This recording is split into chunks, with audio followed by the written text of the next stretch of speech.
So one of the biggest movies of the year recently dropped. Obviously, this is Oppenheimer. It's been trending ever since it dropped, and even before it dropped, it was trending alongside the Barbie movie, which is really funny that those two movies are trending side to side because they're so different.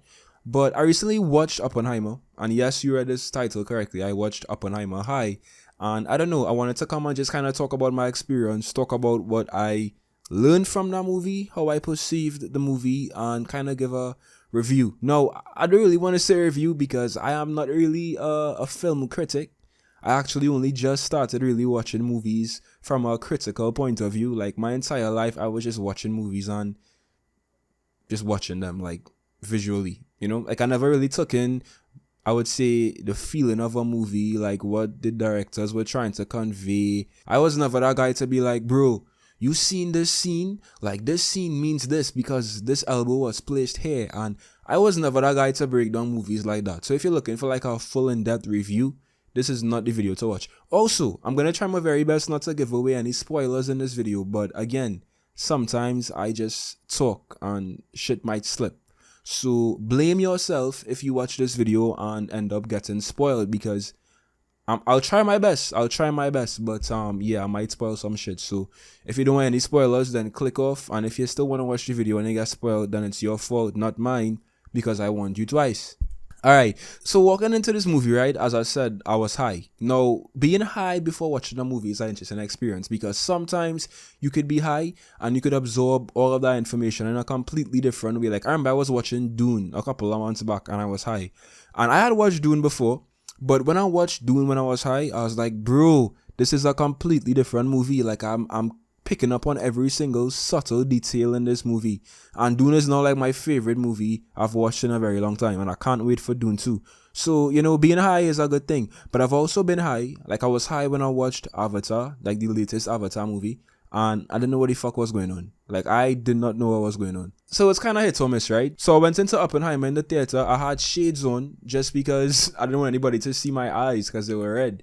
But I went into this theater, guys, and I thought I knew the story of, J. Robert Oppenheimer. I thought I knew the story of the atomic bomb and what happened in Hiroshima and Nagasaki. I thought I had a full recollection, understanding of that story. So I kind of was going in with some kind of understanding. But the reason I wanted to get high was because I wanted to kind of remove any bias, any judgment from the story and just watch it from a new point of view, if that makes sense, right? So I went into the movie, guys, and I did not know what the fuck was going on in the first 15 to 25 minutes because I was high. I was at that point of being high where shit just stopped making sense. Nothing made sense. I didn't understand what the actors were saying. I didn't understand what I was feeling. I was looking around like, is this real? So that was a mistake, I probably should not have gotten that high. But after 25 minutes, I started to understand what was going on. But even before I started to understand what was going on, right? And let me know if this makes sense.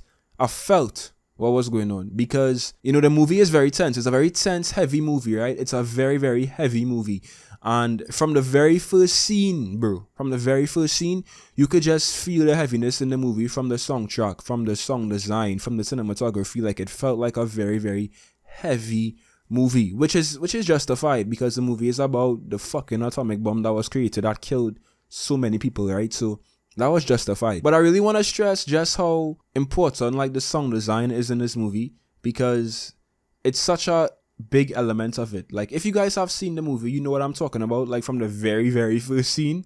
But it's a very important element in this movie and it just sets the scene, it just sets the stage for the film to continue, right? And that was a feeling, by the way, throughout the entire movie. The entire movie was just heavy. Even in the scenes where, it's supposed to be lighthearted and it was like funny sometimes, or like it had some sex scenes and shit, you always just felt this underlying sense of anxiety or urgency, intensity, heaviness, it just felt like that throughout the entire movie, which is a good thing because as I said, the movie is a very heavy movie. It touches on a very heavy topic. This is a Christopher Nolan movie, right? So I was really trying to understand the movie beyond its face value.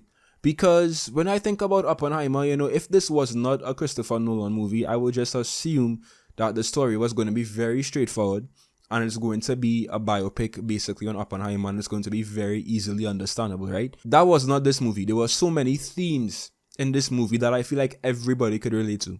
This physicist is building the world's first atomic bomb that we all know caused insane amounts of damage and ruined lives, killed people. You could still relate to Oppenheimer in a sense, because there were themes like ambition, jealousy, self-awareness, love. All of those themes were kind of sprinkled in certain parts of this movie. Let's talk about ambition first, right? I almost wanted to put myself in the position of Oppenheimer because here we have this very, very devout, ambitious physicist, right? Who had this opportunity to create this bomb. Now, of course, he knew that this bomb was potentially going to be used for a lot of catastrophic things. It was going to be a very dangerous thing to build. Of course, he knew that from the get-go, right? But he still built it. And I kind of compare that to everyday life with people trying to go for their dreams, And the only reason I could compare it to that is because I felt that before. Obviously not on the same level as a Oppenheimer, But we all have ambition. We all have things we want to achieve. If I go for this dream, if I pursue this goal, if I give in to my ambition, I'm going to gain something.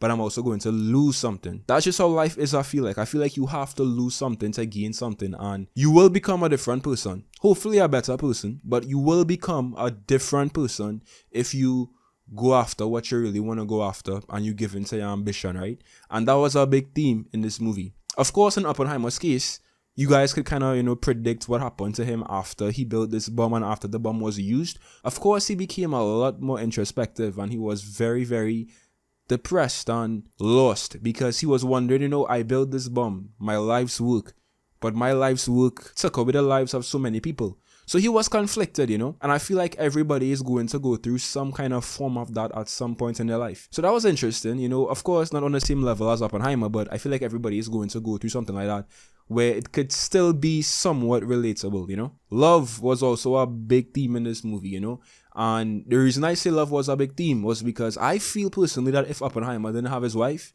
he wasn't going to be able to do what he did. I'm not going to try to spoil anything here, but Oppenheimer was a very graceful guy. He was very composed. He was very, very stoic, I would say, His wife, on the other hand, she was a G. She was very, very aggressive. Where Oppenheimer was kind of defensive and very stoic and very, I would say calm.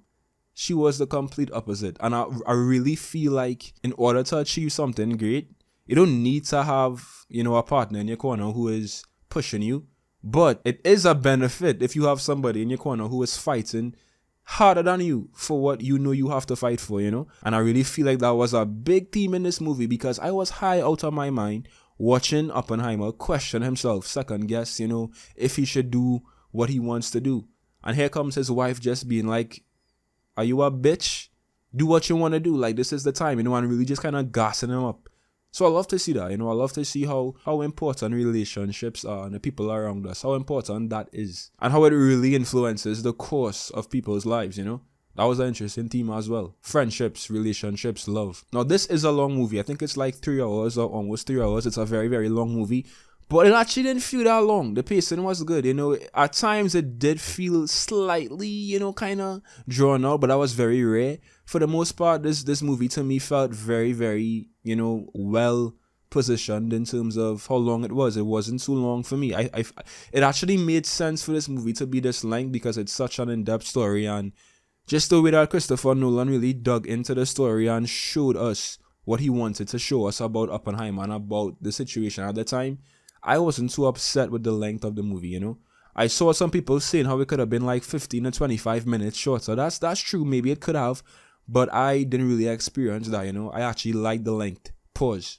I enjoyed the amount of minutes the movie ran for. Yeah, let's say that. What was also interesting with this movie is that normally when I go to the cinema and I watch a movie, after the movie ends, there's usually clapping, there's usually applause, there's usually lots of talking and stuff, People get up and they talk about how the movie was immediately. This movie was not like that at all, because as soon as this movie ended, guys, people were just quiet. They were slowly getting up from their seats, Nobody was really talking like that, and they were leaving the theater, and I was like, damn, that just goes to show how heavy this movie was. I feel like everybody who watches this movie, right, you're gonna be left with something. I feel like everybody is going to be left with something else. It might be an introspective, feeling. You might become a little bit more self-aware. You might, just really feel the heaviness of the topic and the material in this movie, because as I said, it's such a heavy movie. But no matter how you feel after watching this movie, I do believe that you're gonna take away something very, very important from it. Everybody can take away something important from this movie. So I need to watch this movie again, because one watch was not enough, especially me being high and kind of missing the first 15 minutes. So I'm going to watch it again and kind of, get a completely different view of it, because I missed so much on my first watch. But it was a good movie, actually. It really was a great movie, and it wasn't a movie that you just needed to watch. It was a movie you actually have to feel and you have to analyze. It was a good watch. It actually took a lot of brain power from me as well, absorbing this movie, so I liked it. It was good, and I think I'll like it more once I give it some more watches. So yeah, that's my shitty ass review of Oppenheimer. Let me know if you guys have seen it. Leave your comments down below.